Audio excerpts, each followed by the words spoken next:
નમસ્કાર મિત્રો, આજે ફિનોલની ખૂબ જ અગત્યની પ્રક્રિયાઓ છે જે તમને પરીક્ષામાં પૂછાય છે. બંને ટૂંકનો જ અગત્યની છે કે કોલ્બે પ્રક્રિયા, કોલ્બે સંશ્લેષણ કોને કહીશું તો ફિનોલમાંથી સેલિસિલિક એસિડ, ફિનોલમાંથી સેલિસિલિક એસિડ બનાવવાની પ્રક્રિયાને કોલ્બે પ્રક્રિયા તરીકે ઓળખવામાં આવે. તો રિમર્ટિમાન પ્રક્રિયા કોને કહેવાય તો ફિનોલમાંથી સેલિસાલ્ડિહાઇડ, આમાં ઓર્થોસ્થાને આલ્ડિહાઇડ સમૂહ દાખલ કરવામાં આવે છે, જ્યારે અહીંયા ઓર્થોસ્થાને COOH સમૂહ દાખલ કરવામાં આવે છે. મિત્રો, તો આમ આપણે કોલ્બે પ્રક્રિયા, રિમર્ટિમાન પ્રક્રિયામાં ઓર્થોસ્થાને અનુક્રમે COOH સમૂહ અને બીજો CHO સમૂહ દાખલ કરવાની પ્રક્રિયાઓ છે. તો આની પ્રક્રિયા કઈ રીતે થાય એ બરાબર સમજી લો. સિમ્પલ રિએક્શન છે, બહુ અઘરા રિએક્શનો છે જ નહીં. તો પહેલું તો લઈએ આપણે ફિનોલ.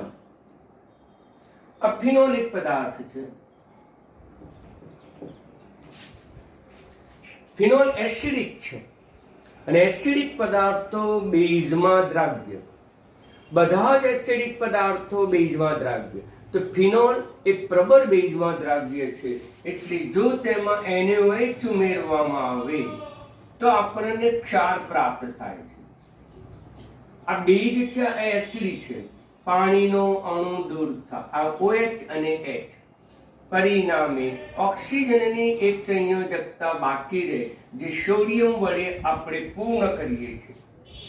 તો આનું નામ થાય સોડિયમ ફિનોક્સાઇડ. આનું નામ થાય સોડિયમ ફિનોક્સાઇડ. કેટલીક વખત એને સોડિયમ ફિનેટ તરીકે પણ ઓળખવામાં આવે. સોડિયમ ફિનેટ અથવા સોડિયમ ફિનોક્સાઇડ. આનું નામ બેન્ઝીન, આનું નામ ફિનાઇલ. આ જે સમૂહ છે એનું નામ છે ફિનાઇલ, જેને આપણે C6H5 કહીશું. હવે એની સાથે ઓક્સિજન લગાવી દેવામાં આવે છે, ઓક્સિજન. તો પછી થાય ફિનાઇલ વત્તા ઓક્સિજન, એટલે ફિનોક્સાઇડ આયન બની જાય.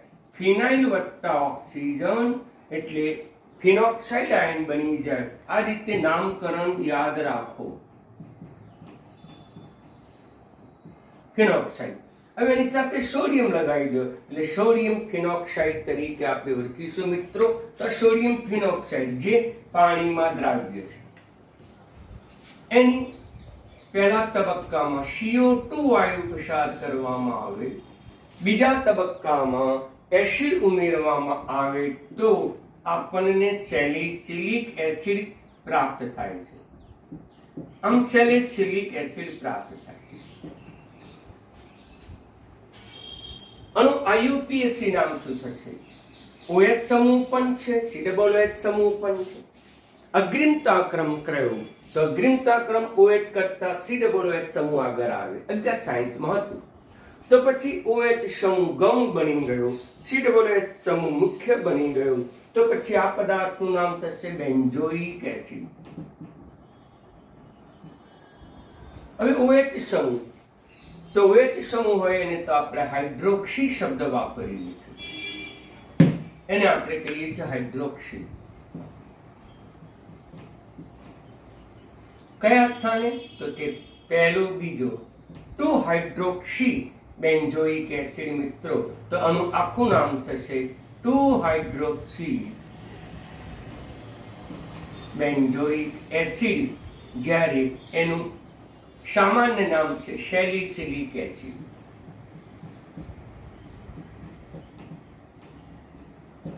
આ બની જશે સેલિસિલિક એસિડ. ક્લિયર? પરંતુ પ્રક્રિયા કઈ રીતે થાય છે એની સંપૂર્ણ સમજૂતી આપું છું, એટલે તમે બીજી રીતે પણ લખી શકો, પરીક્ષામાં સીધું લખી શકો. પરંતુ આમાં ગોખવાની જરૂર નથી. સમજૂતી છે કે પહેલા ફિનોલ એ પોતે એસિડ હોવાથી બેઝમાં દ્રાવ્ય થાય અને ભેજમાં દ્રાવ્ય થાય એટલે સોડિયમ ફિનોક્સાઇડ પાણીમાં દ્રાવ્ય પદાર્થ ઉત્પન્ન થાય. આ પાણીમાં દ્રાવ્ય, આ પાણીમાં અલ્પ દ્રાવ્ય, આ NaOH માં દ્રાવ્ય, સોડિયમ ક્ષાર એ બધા પાણીમાં દ્રાવ્ય છે. હવે એમાં પહેલા તબક્કામાં CO2 વાયુ પસાર કરવામાં આવે. સમજો, આ CO2 વાયુ છે. CO2 વાયુ ઉપર અબંધકારક ઇલેક્ટ્રોન યુગ્મ છે. ઓક્સિજન ઉપર અબંધકારક ઇલેક્ટ્રોન યુગ્મ છે. સોડિયમ ઉપર ધન વીજભાર છે, જ્યારે ઓક્સિજન ઉપર ઋણ વીજભાર છે. આ ઓક્સિજન એ કાર્બન કરતા ઓક્સિજન વધુ વિદ્યુત ઋણીય હોવાથી આ ઓક્સિજન એ કાર્બોનિલ કાર્બન સાથે, કાર્બન ડાયોક્સાઇડના કાર્બન સાથે જોડાય છે, જ્યારે સોડિયમ એ નજીકના ઓક્સિજન સાથે જોડાય છે. પરિણામે કઈ નિપજ પ્રાપ્ત થાય છે? ધ્યાન આપજો. બેન્ઝીન ચક્ર તો તેનું તે. હવે આ ઓક્સિજન સાથે કોણ જોડાશે? તો કે કાર્બન. આ કાર્બન સાથે આ ઓક્સિજન એ દ્વિબંધથી જોડાશે. એની સાથે આ ઓક્સિજન સિંગલ બંધથી જોડાશે. એ ઓક્સિજન સાથે પાછો સોડિયમ જોડાશે મિત્રો. તો આ નિપજ આપણને પ્રાપ્ત થાય છે, જેને આપણે કહીશું મધ્યસ્થ નિપજ. ફરીથી બરાબર ધ્યાન આપો મિત્રો, મોસ્ટ ઇમ્પોર્ટન્ટ છે કે કાર્બન ડાયોક્સાઇડ સાથે પ્રક્રિયા કરે છે.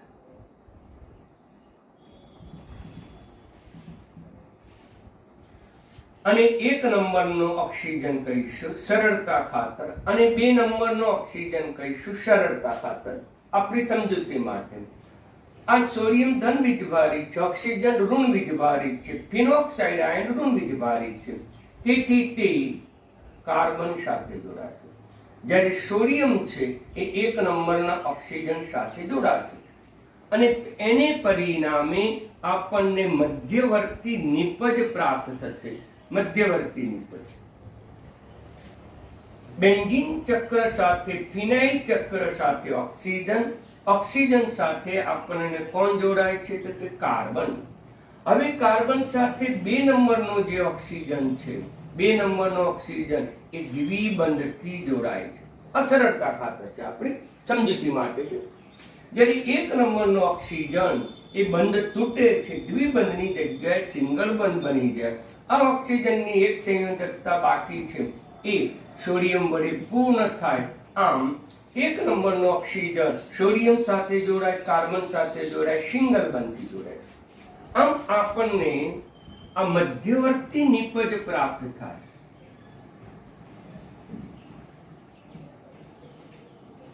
મધ્યવર્તી નિપજ મિત્રો પ્રાપ્ત થાય. પરંતુ આ નિપજ સ્થાયી નથી, પુનઃ વિન્યાસ થાય છે.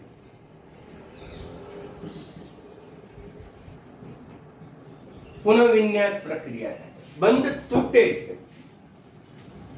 ક્યાંથી? તો કે અહીંથી બંધ તૂટે છે. આખો સમૂહ છૂટો પડે છે, જે પડોશી કાર્બન સાથે જોડાઈ જાય છે.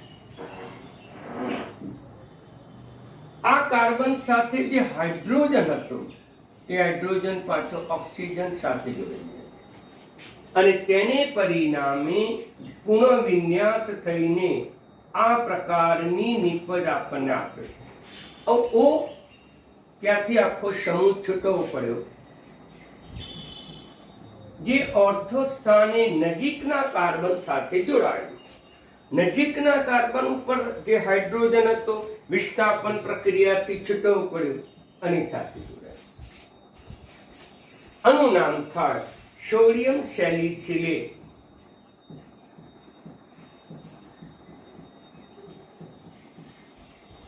હવે તમે આની અંદર H+ ઉમેરો, એસિડ ઉમેરો બીજા તબક્કામાં. તો એસિડ ઉમેરવામાં આવે તો મિત્રો સોડિયમના સ્થાને એસિડ H+ જોડાઈ જાય છે.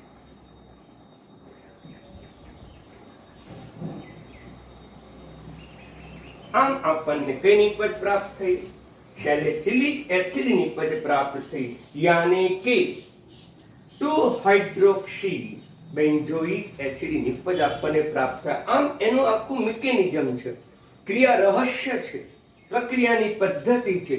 પરંતુ તમને પરીક્ષામાં પૂછે તો તમે સીધી લખી શકો, પરંતુ આ જે મિકેનિઝમ છે એ તમને ગોખવી ન પડે એટલા માટે એ પદ્ધતિથી મેં તમને સમજાવ્યું છે. મિત્રો યાદ રાખજો, ફરીથી તમને સમજાવું છું, ધ્યાન આપો કે આ સોડિયમ ફિનોક્સાઇડ છે, એની પ્રથમ તબક્કામાં CO2 સાથે પ્રક્રિયા કરવામાં આવે તો ઇલેક્ટ્રોન અનુરાગી વિસ્થાપન પ્રક્રિયા થાય છે. ઇલેક્ટ્રોન અનુરાગી કારણ કે આ કાર્બન જે છે એ ઋણ વીજભારિત ઓક્સિજન સાથે જોડાય છે, એટલે ઇલેક્ટ્રોન અનુરાગી પ્રક્રિયા સાથે જોડાય છે. એને પરિણામે જે ઓક્સિજન છે, ફિનોક્સાઇડનો ઓક્સિજન, આ થયો ફિનોક્સાઇડનો ઓક્સિજન. એ ઓક્સિજન આ કાર્બન સાથે જોડાય છે.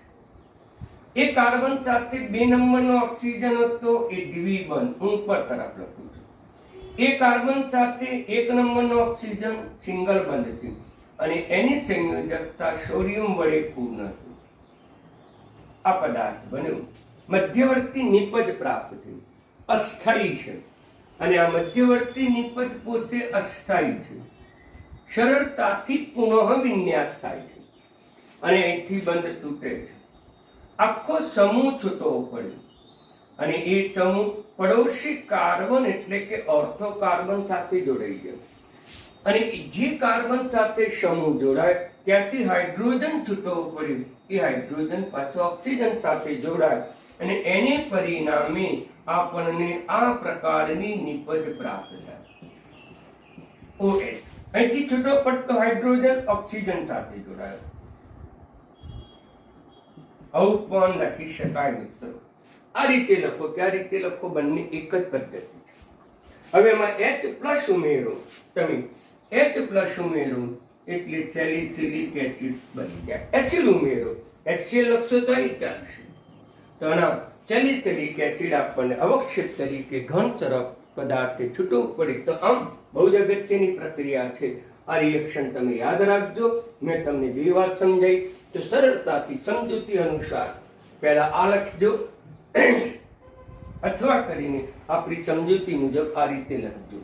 ઓકે, એટલે વેરી મોસ્ટ ઇમ્પોર્ટન્ટ હતી, તૈયાર કરજો મિત્રો.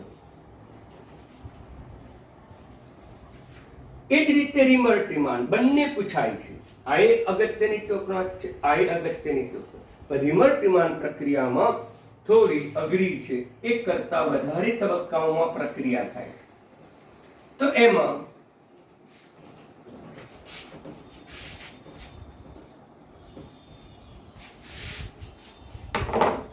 ફિનોલ, ફિનોલ જે પાણીમાં અલ્પ દ્રાવ્ય છે, પરંતુ તેની દ્રાવ્યતા શેમાં છે? એસિડિક પદાર્થો, રબર બીજ NaOH માં દ્રાવ્ય છે, એટલે આપણે NaOH માં દ્રાવ્ય.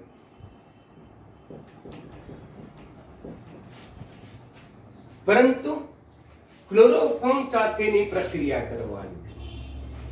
ક્લોરોફોર્મ અને ક્લોરોફોર્મ એટલે CHCl3, એને આપણે ક્લોરોફોર્મ તરીકે ઓળખીએ છીએ.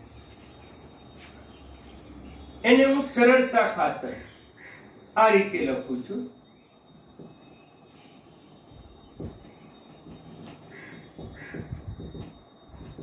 આ ક્લોરોફોર્મ છે. સૌ પ્રથમ આ ફિનોલ NaOH માં દ્રાવ્ય થાય છે અને સોડિયમ ફિનોક્સાઇડ બનાવે છે, સોડિયમ ફિનોક્સાઇડ. ત્યાર પછી એની ક્લોરોફોર્મ સાથે પ્રક્રિયા થાય છે અને ક્લોરોફોર્મ સાથેની પ્રક્રિયાથી ઓર્થો સ્થાને સમૂહ દાખલ થાય છે. આ ઓર્થો સ્થાને સમૂહ દાખલ થાય ત્યાંથી હાઇડ્રોજન છૂટો પડે CH આ હાઇડ્રોજન છૂટો પડે એ ક્લોરીન સાથે જોડાય -HCl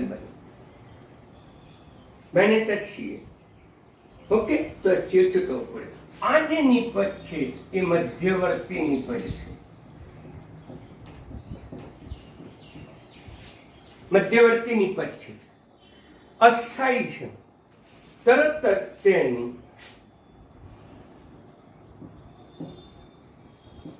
જલીય NOH ની હાજરીમાં વિઘટન થઈ જાય મિત્રો. તો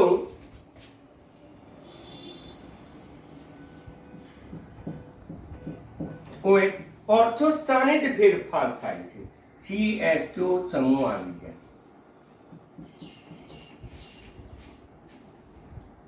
CHO સમૂહ આનું ઓક્સિડેશન થઈ જાય. આમાં ઓક્સિજન ઉમેરાય છે અને આમાં ઓક્સિજન ઉમેરાય તો 2 ક્લોરીન દૂર થઈ જાય છે. આમ 2 ક્લોરીન દૂર થાય છે એટલે -2HCl છૂટો પડે, જેની સાથે તટસ્થીકરણ પ્રક્રિયા કરે મિત્રો. નહીં યાદ રાખવું હોય તો ચાલશે, સીધું આલ્ડીહાઇડ સમૂહ જોડાઈ જાય. હવે આપણે સોડિયમ દૂર કરવો છે તો H+ ઉમેરી દો અને H+ ઉમેરવાથી સોડિયમની સ્થાને હાઇડ્રોજનનું વિસ્થાપન થઈ જાય છે અને આપણને શેલીસાલ્ડીહાઇડ પ્રાપ્ત થાય. શેલીસાલ્ડીહાઇડ નિપજ આપણને પ્રાપ્ત થાય. આનું નામ શું થશે? IUPAC નામ. આનું નામ તો છે શેલીસાલ્ડીહાઇડ. આમ ફિનોલમાંથી શેલીસાલ્ડીહાઇડ નિપજ આપણને પ્રાપ્ત થાય, જેને કઈ પ્રક્રિયા કહીશું? રિમર-ટીમાન પ્રક્રિયા તરીકે ઓળખવામાં આવે. અહીંયા ફરીથી બરાબર સમજી દો કે ફિનોલ જલીય NOH માં દ્રાવ્ય છે. ત્યાર પછી એમાં ક્લોરોફોર્મ ઉમેરવામાં આવે. મેં અહીંયા ક્લોરોફોર્મનું બંધારણ લખ્યું છે. એમાં કાર્બન ઓર્થો સ્થાને જોડાય છે. ત્યારથી હાઇડ્રોજન છૂટો પડે એ આ ક્લોરીન સાથે જોડાય, HCl છૂટું પડે. પરંતુ આ CHCl2 આમ આપણને મધ્યવર્તી નિપજ ઓર્થો સ્થાને દાખલ થશે. હવે એની જલીય NOH સાથે પ્રક્રિયા કરવામાં તો અહીંયા ઓક્સિડેશન થઈ જાય છે, એટલે કે આમાં ઓક્સિજન ઉમેરાય છે અને ઓક્સિજન ઉમેરાવાથી ક્લોરીન દૂર થઈ જાય છે એટલે બની જાય CHO સમૂહ બની જાય છે. જલીય NaCl ઉમેરવાથી 2 NaCl છૂટો પડે, તટસ્થીકરણની પ્રક્રિયા થઈ જાય મિત્રો. પછી આમ આપણને આનું નામ શું થાય તો સોડિયમ શેલીસાલ્ડીહાઇડ. આનું નામ શેલીસાલ્ડીહાઇડ. આ સોડિયમ છે, સોડિયમ શેલીસાલ્ડીહાઇડ. આ ખાલી શેલી. હવે આ તેનું પ્રચલિત નામ છે. IUPAC નામ લઈએ તો આ બેમાંથી અગ્રીમતા ક્રમ કયો તો CHO સમૂહ, એટલે નામ બની ગયું બેન્ઝાલ્ડીહાઇડ. આ સમૂહનું નામ છે બેન્ઝાલ્ડીહાઇડ. હવે એમાં OH સમૂહ આવ્યો અને OH સમૂહને કહેવાય હાઇડ્રોક્સી સમૂહ. હાઇડ્રોક્સી કયા સ્થાને? તો આ પહેલું સ્થાન, આ બીજું સ્થાન, માટે નામ બની ગયું 2-હાઇડ્રોક્સી બેન્ઝાલ્ડીહાઇડ. આમ મિત્રો 2-હાઇડ્રોક્સી બેન્ઝાલ્ડીહાઇડ આપણને પ્રાપ્ત થાય, જેને શેલીસાલ્ડીહાઇડ તરીકે ઓળખવામાં આવે. એટલે રિમર-ટીમાન પ્રક્રિયા ઇમ્પોર્ટન્ટ છે, મોસ્ટ ઇમ્પોર્ટન્ટ છે. તમે તૈયાર કરજો ને કરજો. સમજૂતી સાથે મેં અહીંયા તમને બરાબર સમજાવ્યું છે, પરંતુ તમે પુસ્તક મુજબ અથવા તો અગાઉ લખ્યા મુજબ લખશો તો પણ ચાલશે. હવે એનું ઓક્સિડેશન લઈએ, ફિનોલનું ઓક્સિડેશન.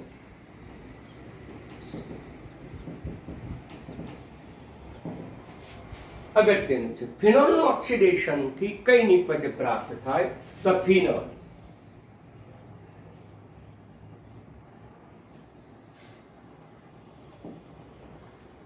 તો ઓક્સિડેશન કરવું હોય તો પ્રબળ ઓક્સિડેશન કરતાની જરૂર પડી અને પ્રબળ ઓક્સિડેશન કરતા સોડિયમ ડાયક્રોમેટ Na2Cr2O7 જેને સોડિયમ ડાયક્રોમેટ, પરંતુ આ પદાર્થ હંમેશા એસિડિક માધ્યમમાં જ પ્રક્રિયા કરે.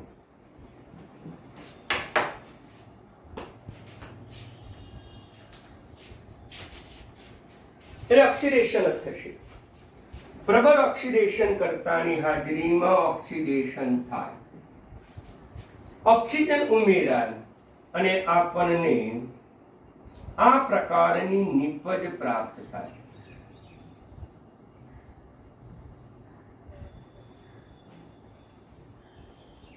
આનું નામ છે બેન્ઝોફિનોલ. બેન્ઝીન છે, ફિનોન છે, કીટોન સમૂહ છે, માટે આનું નામ થશે બેન્ઝોફિનોન. મિત્રો યાદ રાખજો, બેન્ઝોફિનોલ. પરંતુ એનું બીજું નામ પણ થઈ શકે. ચોપડીમાં તો માત્ર બેન્ઝોફિનોલ જ આપેલું છે, ચોપડીમાં તો માત્ર સેલિસાલ્ડિહાઇડ આપ્યું છે, પરંતુ આઈયુપીએસસી નામ પણ આપણને આવડવું જોઈએ. એમ અહીંયા બેન્ઝોફિનોલ છે. આઈયુપીએસસી નામ શું થશે? તો કે ચક્ર છે, સાયક્લો છે, બેન્ઝીન ચક્ર નથી. તો અહીંયા સાયક્લો શબ્દ પહેલા લઈશું. કેટલા કાર્બનનું છે? તો કે 6 કાર્બન. આ પહેલો, આ બીજો, આ ત્રીજો, ચોથો, પાંચમો, છઠ્ઠો. એટલે કહીશું હેડ. બે દ્વિબંધ છે એટલે ઈન પ્રત્યય આવે, પણ કયા સ્થાને? એક બીજા સ્થાને, એક પાંચમા સ્થાને. 2 5 બરાબર ધ્યાન આપજો. દ્વિબંધ છે એટલે ઈન પ્રત્યય આવશે. પણ કેટલા દ્વિબંધ છે? તો કે 2. 2 હોય તો ડાય શબ્દ આવે, ડાય વત્તા ઈન. હવે આગળ આ ઓ સમૂહ છે દ્વિબંધથી. કયા સ્થાને છે? પહેલા અને ચોથા, 1 4. કીટોન છે, અણ પ્રત્યય આવશે, અણ પ્રત્યય. કેટલા કીટોન છે? તો કે 2. તો કે ડાય શબ્દ આવશે. એટલે એને વ્યવસ્થિત રીતે જો આપણે લખવું હોય, સાયક્લો એટલે ચક્ર છે, 6 કાર્બન છે એટલે હેડ્સ લખીશું. એમાં 2 ઈન સમૂહ છે, બીજા સ્થાને, એક પાંચમા સ્થાને, એટલે 2 5 ડાઈન. પાછા કીટોન સમૂહ છે, પહેલા સ્થાને, આ પહેલા સ્થાને, આ ચોથા સ્થાને, એટલે 1 4 ડાયોન. આ નામ પણ થઈ શકે મિત્રો. એટલે વ્યવસ્થિત રીતે તમે તૈયાર કરજો. આમ ફિનોલની જે પ્રક્રિયાઓ છે એ રિમર-ટ્રીમાન પ્રક્રિયા, ત્યાર પછી કોલ્બે-સ્મિથ પ્રક્રિયા, ફિનોલનું ઓક્સિડેશન, આ બધી જ પ્રક્રિયાઓ વેરી મોસ્ટ ઇમ્પોર્ટન્ટ છે પરીક્ષામાં, થિયરીમાં અને તમને નીટજીમાં પણ પૂછી શકે. મેં મિકેનિઝમ દ્વારા તમને સમજાવ્યું છે, એને તમે નોટ્સ જાતે બનાવજો મિત્રો.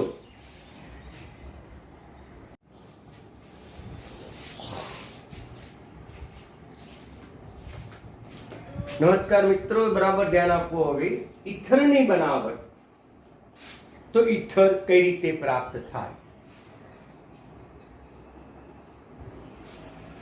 આલ્કોહોલના નિર્જલીકરણ દ્વારા ઇથરની બનાવટ.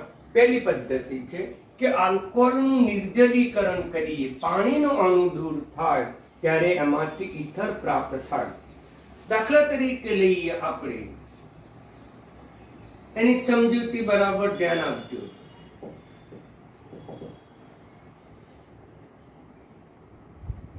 CH3CH2OH ethanol. ઇથેનોલ એની પ્રોટિક દ્રાવક, પ્રોટિક પદાર્થો, પ્રોટિક એસિડ, ગમે તે શબ્દ બોલો, પ્રોટિક એસિડ, એની સાથે જો પ્રક્રિયા કરવામાં આવે, પ્રોટિક એસિડ કયા કયા? તો ફોસ્ફરિક એસિડ પણ લઈ શકાય મિત્રો, સલ્ફ્યુરિક એસિડ પણ લઈ શકાય, પ્રોટિક પદાર્થો છે. તો એમાંથી 2 પ્રકારની નિપજો આપણને પ્રાપ્ત થાય છે મિત્રો, બરાબર ધ્યાન રાખજો. એનો આધાર તાપમાન ઉપર રહેલો છે. સલ્ફ્યુરિક એસિડ ઉદ્દીપકની હાજરીમાં, આ પ્રક્રિયકની હાજરીમાં 443 કેલ્વિન તાપમાને પ્રક્રિયા કરો તો આલ્કીન નિપજ પ્રાપ્ત થાય છે.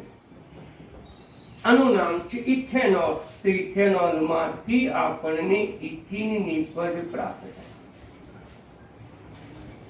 સલ્ફ્યુરિક એસિડ પ્રક્રિયક, પ્રોટિક એસિડ પ્રક્રિયકની હાજરીમાં 413 કેલ્વિન તાપમાને જો પ્રક્રિયા કરવામાં આવે તો આપણને ડાઇઇથાઇલ ઈથર પ્રાપ્ત થાય છે. આ ઇથાઇલ સમૂહ એટલે ડાઇઇથાઇલ ઈથર શબ્દ આવે, પણ આ નામ તો સામાન્ય છે. આઈયુપીએસી નામકરણ કરવું હોય તો મિત્રો, 2 કાર્બન ધરાવતો શબ્દ ઇથ, ઇથની સાથે ઓક્સિજન જોડાઈ જાય એટલે બની જાય ઇથોક્સી. બાકીના કાર્બન 2 હતા, 2 કાર્બન હતા, 2 કાર્બન હોય એટલે ઇથેન. ફરીથી સમજાવું, 2 કાર્બન ધરાવતો ગ્રીક શબ્દ ઇથ, ઓક્સિજન જોડા ઇથોક્સી, બાકીના 2 કાર્બન ઇથેન એટલે ઇથોક્સી, ઇથેન પ્રાપ્ત થાય. અને આ પ્રક્રિયા છે એ SN2 ને અનુસરે છે. આમ નિર્જલીકરણ પ્રક્રિયામાં એક સાથે 2 પ્રક્રિયાઓ થાય છે. એક વિલોપન પ્રક્રિયા પણ થાય છે. આ જે પ્રક્રિયા થઈ એ વિલોપન પ્રક્રિયા થઈ, સિંગલ બંધમાંથી દ્વિબંધ બને, વિલોપન પ્રક્રિયા થઈ. જ્યારે આ જે પ્રક્રિયા થઈ એ વિસ્થાપન પ્રક્રિયા થઈ. મિત્રો, આ જે પ્રક્રિયાથી વિસ્થાપન થઈ, આ જે પ્રક્રિયાથી વિલોપન થઈ, આમ વિલોપન પણ થાય, વિસ્થાપન થાય. માટે અગત્યના વિધાનો આ છે. જો તમે 10 આલ્કોહોલ લો, 10 આલ્કોહોલ, તો એમાંથી ઇથર સરળતાથી પ્રાપ્ત થાય છે, જે SN2 ક્રિયાવિધિને અનુસરે છે. પરંતુ 20 કે 30 આલ્કોહોલમાંથી ઇથર બનાવી શકાતું નથી. કારણ કે 20-30 આલ્કોહોલમાંથી ઇથર બનાવવા જાઓ તો તે SN1 પ્રક્રિયાને અનુસરે છે, 2 તબક્કાને અનુસરે છે, અને એને પરિણામે ઇથર બનતો નથી. વિલોપન પ્રક્રિયા થઈને આલ્કીન પ્રાપ્ત થાય છે, ઇથર બનતો નથી. આમ 20 અને 30 આલ્કોહોલમાંથી ઇથર બનાવી શકાતો નથી આ પદ્ધતિ દ્વારા. કારણ કે પ્રક્રિયા SN1 ને અનુસરે છે. તેથી વિસ્થાપન પ્રક્રિયા થતી નથી. આ ન થાય, એની સાપેક્ષે વિલોપન થાય, અને વિલોપનથી આપણને આલ્કીન નિપજ પ્રાપ્ત થાય છે. એટલે આલ્કીન એટલે MCQમાં પણ બરાબર યાદ રાખજો કે 10 આલ્કોહોલના નિર્જલીકરણથી જ આપણે ઇથર પ્રાપ્ત થાય. જ્યારે 20 થી 30 આલ્કોહોલ જો લેવામાં આવે તો વિસ્થાપન પ્રક્રિયા કરતા વિલોપન પ્રક્રિયા સરળતાથી થઈ જવાને પરિણામે આલ્કીન નિપજ આપણને પ્રાપ્ત. તાપમાન પણ કેટલું રાખવાનું? 413. તાપમાન ઉપર પણ મિત્રો આધાર રાખે છે. સમજાવું મિકેનિઝમથી, સમજૂતી જે તમે પરીક્ષામાં ન લખો તો ચાલે, ફક્ત આટલું તમે લખો તો એ ઘણું બધું થઈ ગયું. અહીં ધ્યાન આપો. હવે સમજજો બરાબર કે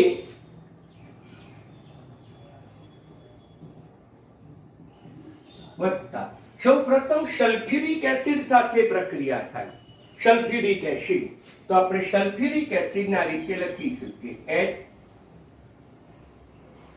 અથવા તો HO,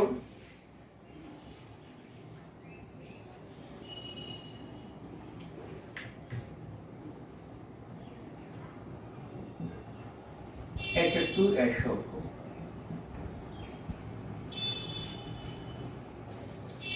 શરૂઆતમાં આ બેઝ તરીકે વર્તશે, એસિડ તરીકે. એસિડ છે, પ્રોટોન દાન કરે, H ગુમાવે અને OH સાથે પ્રક્રિયા કરે. એટલે પાણીનો અણુ છૂટો પડે. CH3 બરાબર ધ્યાન આપજો, CH2 આ CH2 માં કાર્બનની એક સંયોજકતા બાકી રહી જે આના ઓક્સિજન સાથે જોડાઈ જશે. O અને એની સાથે HO3H. ઓકે, ત્યાર પછીની પ્રક્રિયા એ તાપમાન ઉપર આધાર રાખે છે. જો ત્યાર પછીની પ્રક્રિયા 443 કેલ્વિન તાપમાને કરવામાં આવે તો આ આલ્ફા સ્થાનેથી આખો સમૂહ દૂર થાય છે અને બીટા કાર્બન ઉપરથી હાઇડ્રોજન દૂર થાય છે. આ હાઇડ્રોજન દૂર થાય એટલે CH3 માંથી CH2 બની જાય અને પછી આ H આની સાથે જોડાઈ જાય, સલ્ફ્યુરિક એસિડ આપણને પ્રાપ્ત થાય, ઇથિન નિપજ પ્રાપ્ત થાય, આલ્કિન નિપજ પ્રાપ્ત થાય. સમજજો. હવે CH3 CH2 OSO3H કેટલા તાપમાને? 413 કેલ્વિન તાપમાને પ્રક્રિયા કરવામાં આવે અને વધુ આલ્કોહોલ લેવામાં આવે.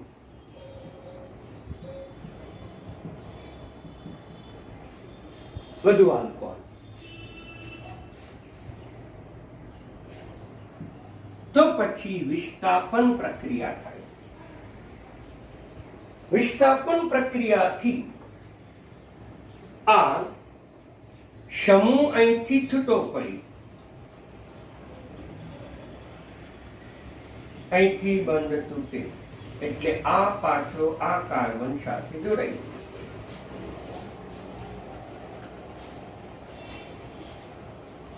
શું થશે?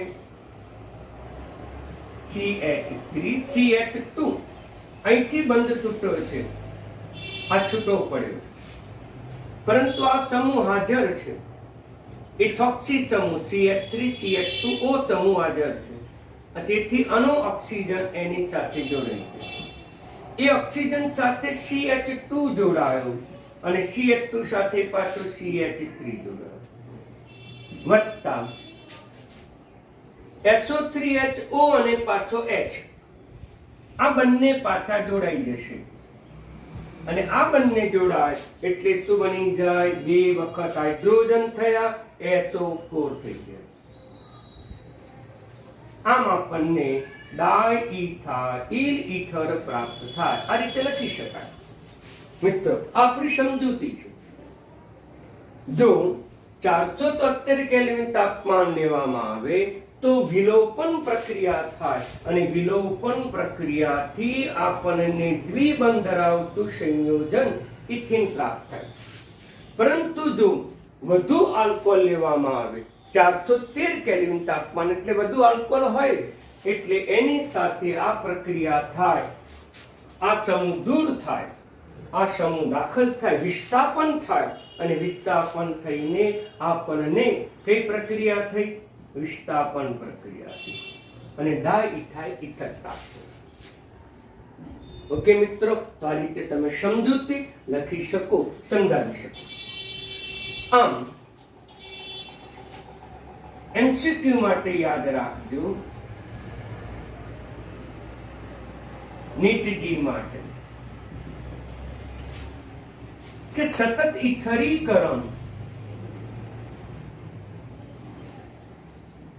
એટલે સતત ઇથર બનાવવું, એને સતત ઇથરીકરણ પ્રક્રિયા તરીકે ઓળખવામાં આવે છે. તમે હવે આ પ્રક્રિયા ધ્યાનમાં લો. આ પ્રક્રિયા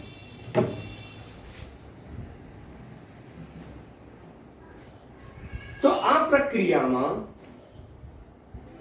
સલ્ફ્યુરિક એસિડ પ્રક્રિયાને અંતે પાછો મળે છે.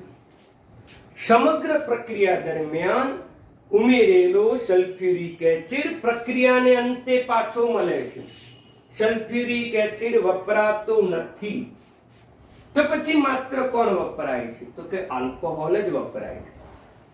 આમ એક બાજુ આલ્કોહોલ ઉમેરતા જવામાં આવે, બીજી બાજુ ઇથર સતત પ્રાપ્ત થાય, એ પદ્ધતિને સતત ઇથરીકરણ તરીકે ઓળખવામાં આવે. અને આ જે સમીકરણ છે એ સતત ઇથરીકરણનું સમીકરણ છે. એટલે જો તમને નીટજીમાં પૂછે સતત ઇથરીકરણ, તો આ પદ્ધતિ તમારે બતાવવાનું.